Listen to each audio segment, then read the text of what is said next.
voudrais décider ce soir même, ça suffit. J'en ai marre de la médiocrité, j'en ai marre du compromis, j'en ai marre du manque de rigueur. Je m'en fous, ou peu importe si je perds tous mes amis. J'ai décidé d'être excellent et je vais glorifier Dieu dans ma vie. Restez avec nous dans Jouissez de votre vie.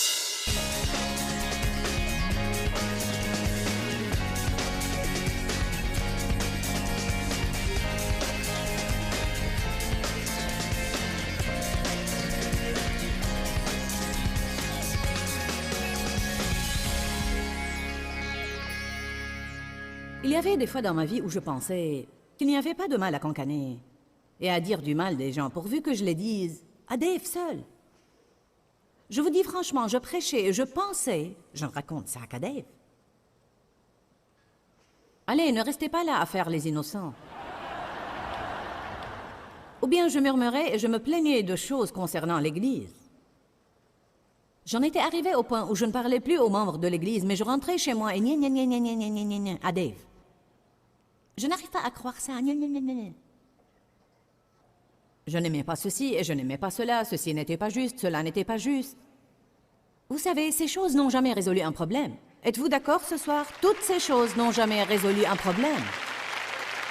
Si nos temps de prière arrivaient à 25% du temps que nous passons dans les plaintes, on remporterait de plus grandes victoires. Allez, j'essaye de vous aider.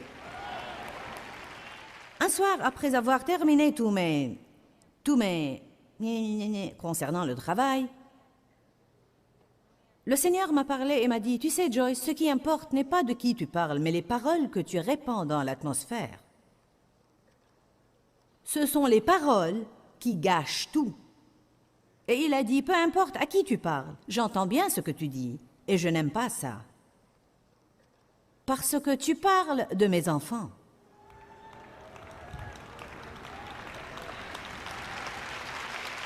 Vous n'êtes pas enthousiasmé, mais vous applaudissez au moins.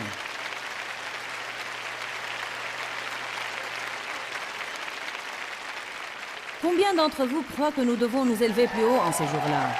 Combien d'entre vous croient que nous devons donner l'exemple à tout le monde? Nous ne devons pas faire ce qu'ils font. Nous devons donner l'exemple. Luc 12, verset 2. Non, commençons plutôt par le verset 1. Sur ces entrefaites, les gens s'étant rassemblés par milliers, au point de se fouler les uns les autres, Jésus se mit à dire en privé et tout d'abord à ses disciples rassemblés autour de lui, « Gardez-vous, méfiez-vous du levain et du ferment des pharisiens, qui est l'hypocrisie, qui produit des agitations violentes. » Alors il dit, « Gardez-vous du compromis, gardez-vous du mélange. Ne soyez pas hypocrites. Ne dites pas que vous croyez certaines choses alors que vous faites complètement autre chose en secret. Il n'y a rien de caché qui ne doive être découvert, ni de secret qui ne doivent être connus. C'est pourquoi tout ce que vous aurez dit dans les ténèbres sera entendu dans la lumière.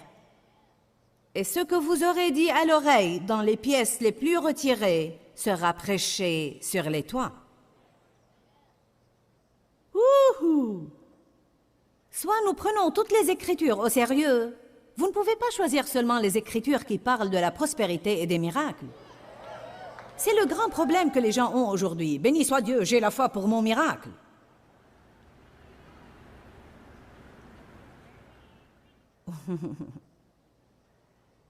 Ou bien, oui, Dieu nous pardonne nos péchés, oui, nous pouvons nous repentir. Mais vous ne pouvez pas pécher exprès en pensant « je peux me repentir plus tard ».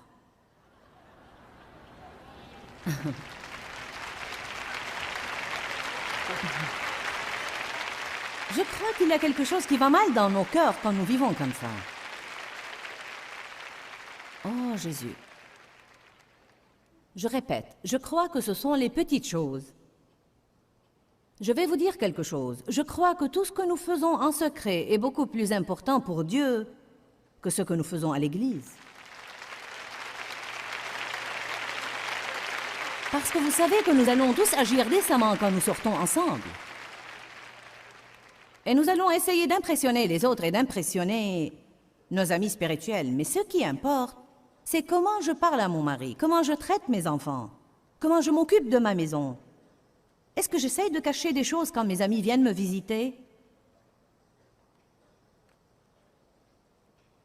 Je ne sais pas si vous vous éventez parce que je vous lance des flèches enflammées ou...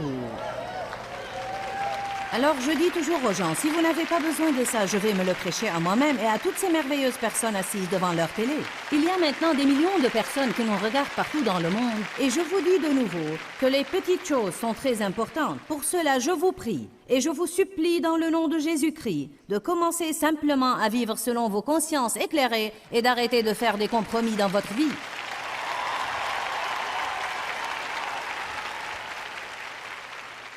Je veux vous dire ce que mon cœur désire, et je n'essaie pas d'être super spirituel, mais quand j'ai prié cet après-midi, j'ai dit, Seigneur, je veux voir beaucoup de gens t'aimer. Je veux voir beaucoup de gens parler du Seigneur en public. J'en ai marre des prières cachées qu'on fait en se tenant la tête comme si on avait mal.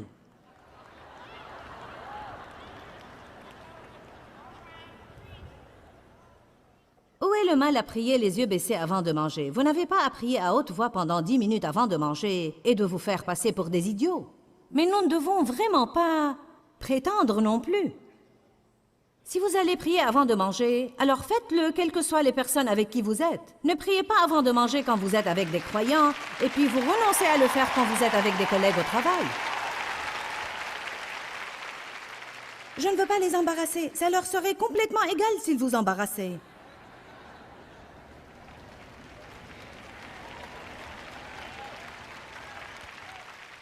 Je vous dis que le Seigneur cherche des hommes et des femmes, des garçons et des filles, des jeunes et des vieux, qui se lèveront aujourd'hui et trouveront le courage d'être différents.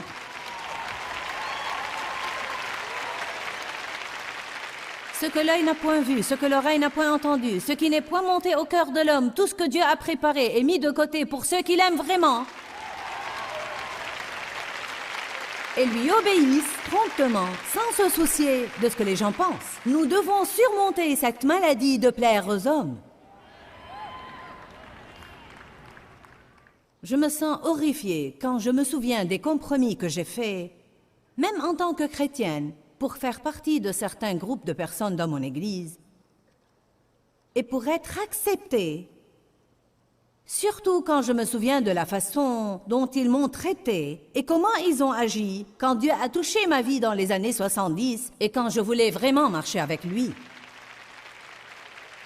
Laissez-moi vous dire quelque chose. Ceux qui vous aiment et sont vraiment vos amis vous aideront à vous élever plus haut et ne seront pas jaloux de vous quand Dieu essaye d'agir dans votre vie.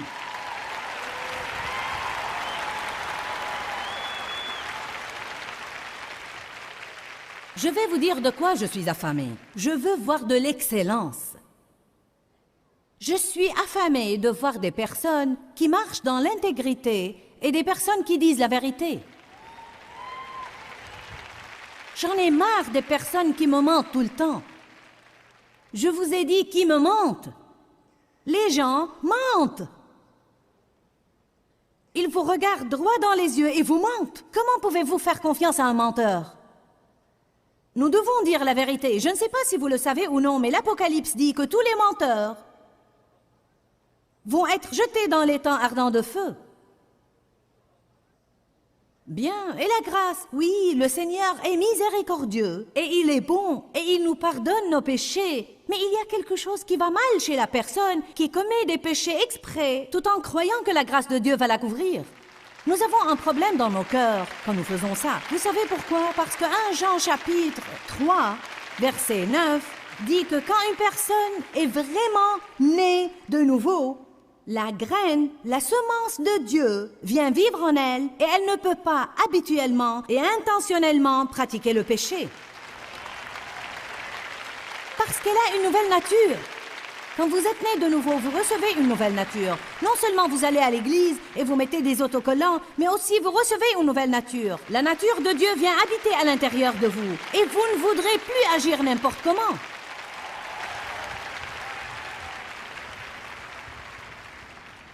Qui d'entre vous prendra une décision ce soir? Qui voudrait décider ce soir même? Ça suffit, j'en ai marre de la médiocrité, j'en ai marre du compromis, j'en ai marre du manque de rigueur, je m'en fous ou peu importe si je perds tous mes amis, j'ai décidé d'être excellent et je vais glorifier Dieu dans ma vie.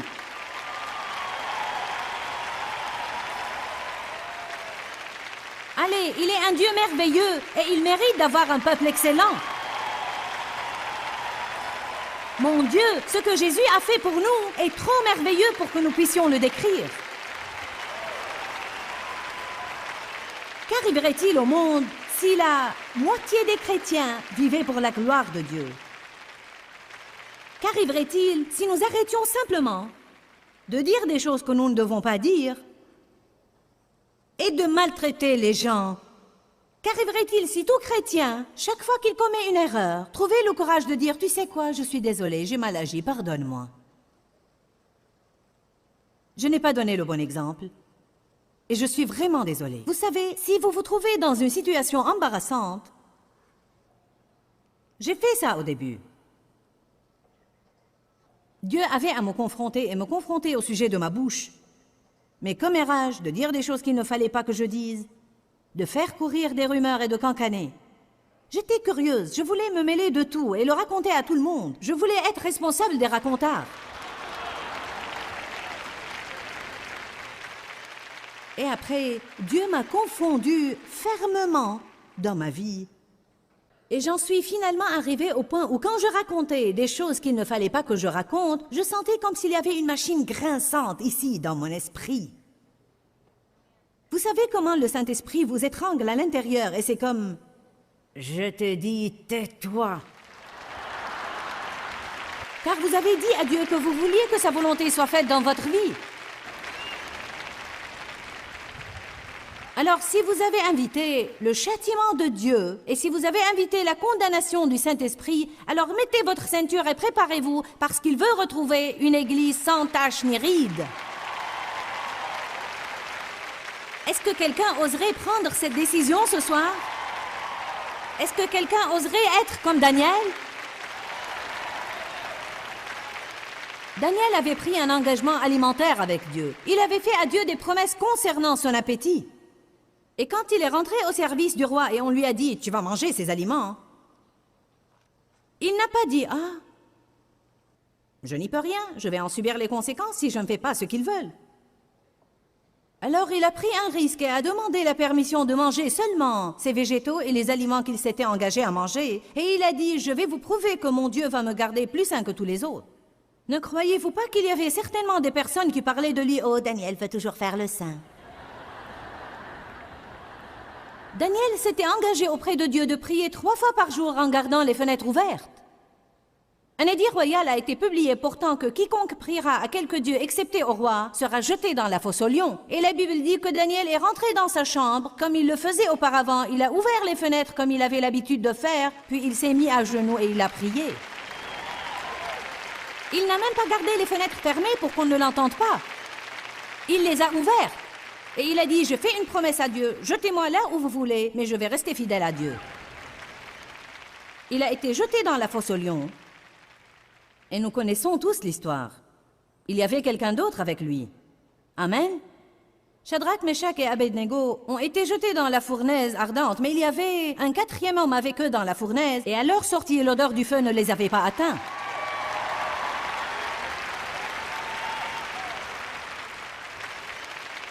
Il faut que vous appreniez à arrêter de faire des compromis si vous voulez que Dieu agisse puissamment dans votre vie.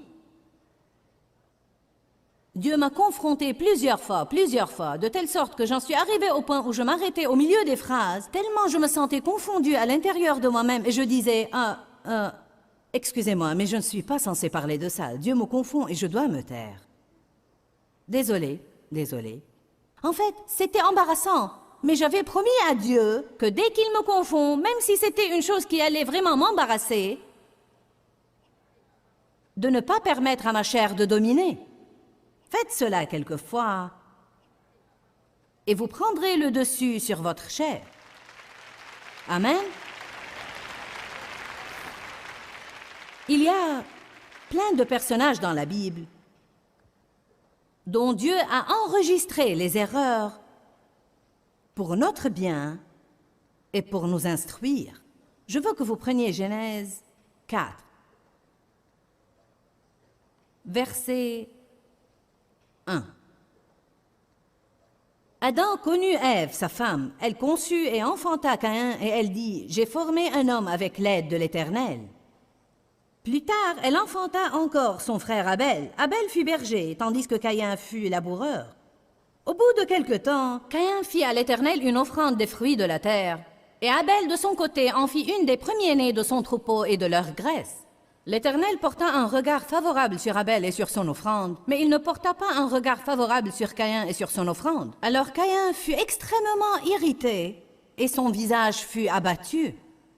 Et l'Éternel dit à Caïn, « Pourquoi es-tu irrité et pourquoi ton visage est-il abattu? Écoutez bien. Certainement, si tu agis bien, tu relèveras ton visage. Et si tu agis mal, le péché se couche à la porte comme une bête tapie, et ses désirs se portent vers toi. Mais toi, tu devras le dominer. » Cependant, Caïn dit à son frère Abel, « Allons dehors. » Et comme ils étaient dans les champs, Caïn se jeta sur son frère Abel et le tua. L'Éternel dit à Caïn, « Où est ton frère Abel ?» Il répondit, « Je ne sais pas, etc., etc. » Vous connaissez l'histoire. Et la Bible dit que depuis, Caïn a été maudit sur la terre. Permettez-moi de vous dire quelque chose à cet égard. Tout d'abord, Caïn a fait une offrande de l'œuvre de ses propres mains.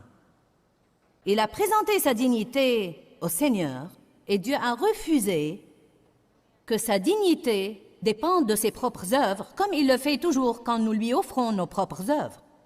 Mais Abel a offert les premiers-nés de son troupeau et leur graisse. En d'autres termes, Caïn a offert n'importe quoi. Mais Abel a offert le meilleur qu'il avait. Je ne crois pas que nous comprenons que ces personnes faisaient un sacrifice quand nous apprenons qu'ils ont offert leur premier-né ou leur premier fruit. Savez-vous que s'ils ont offert leur premier-né, alors cela signifiait qu'ils avaient à attendre très longtemps pour savoir s'ils allaient avoir un second-né? Quand j'ai remarqué cela, j'ai pensé, waouh, quel sacrifice! Vous voulez que j'offre mon premier et le seul que j'ai jusqu'à présent? Anne avait longtemps prié pour avoir un bébé. Elle ne se trouvait pas enceinte. Et elle a dit au Seigneur, si tu me donnes un enfant, je te le consacrerai. Et Dieu lui a donné un bébé. Je me demande combien il lui était difficile de prendre Samuel et de le sacrifier au Seigneur. Je me demande combien elle était tentée de compromettre. Mais elle a tenu à sa promesse et elle a sacrifié son fils au Seigneur et il est devenu un grand prophète. Et vous savez quoi? Anne, qui était stérile, après avoir tenu à sa promesse au Seigneur, a eu 3 autres enfants. Pas un seul ni 2, mais 3 autres enfants. Vous savez pourquoi? Parce que Dieu est fidèle aux fidèles. Alors, quand les gens donnent leur premier-né, ou ils donnent la graisse et non pas les troupeaux maigres, et les troupeaux malades, ou même ceux qu'ils allaient tuer de toute façon. Mais quand ils donnent le meilleur qu'ils ont, Dieu honore ça toujours. C'est pourquoi Dieu a respecté l'offrande d'Abel et non pas celle de Caïn. Caïn avait un problème dans son cœur. Et vous savez quoi? Je crois qu'il avait été jaloux d'Abel toute sa vie. En réalité, Caïn avait 129 ans quand il a tué Abel. Il avait un long temps pour juger, avoir une mauvaise attitude, critiquer et être jaloux. Et Dieu lui avait donné un long temps pour changer d'attitude. Mais au lieu de suivre le bon exemple de son frère, il a compromis. Ensuite, il a déprimé parce que son frère a été béni. La Bible nous dit, ne vous plaignez pas, comme les Israélites ont fait. Et 23 000 d'entre eux sont morts en un seul jour parce qu'ils ont donné accès aux serpents d'entrer dans leur camp et les mordre. Pourquoi? À cause de leurs murmures et leurs plaintes. Murmures et plaintes. Ensuite, la Bible dit, ces choses-là ont eu lieu pour qu'elles vous soient un exemple et un témoignage, afin que vous ne tombiez pas dans le même piège dans lequel ils sont tombés. Alors, dans 1 Corinthiens, Dieu a dit, voyez, c'est ce qui arrive quand vous faites cela. Alors, ne le faites pas.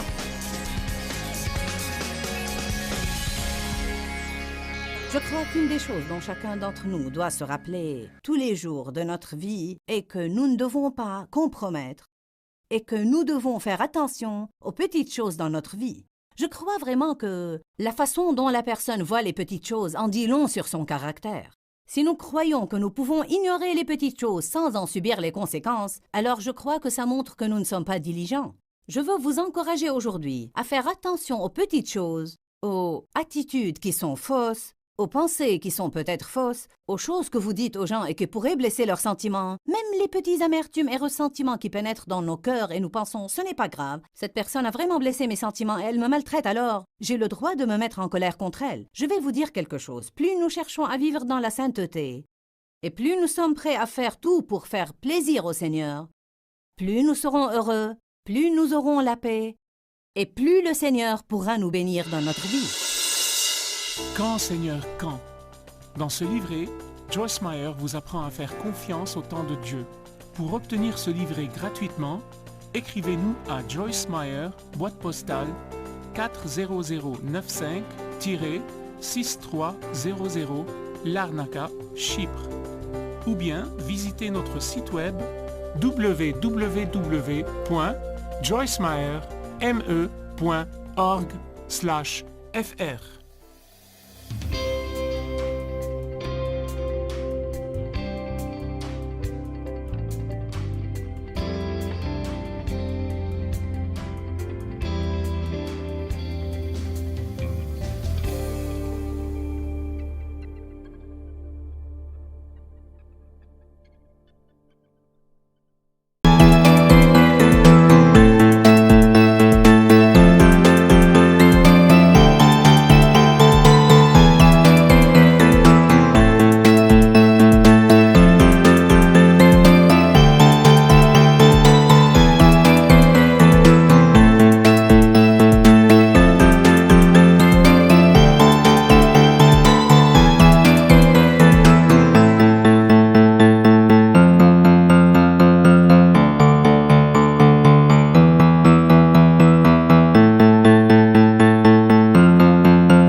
nguồn Lord,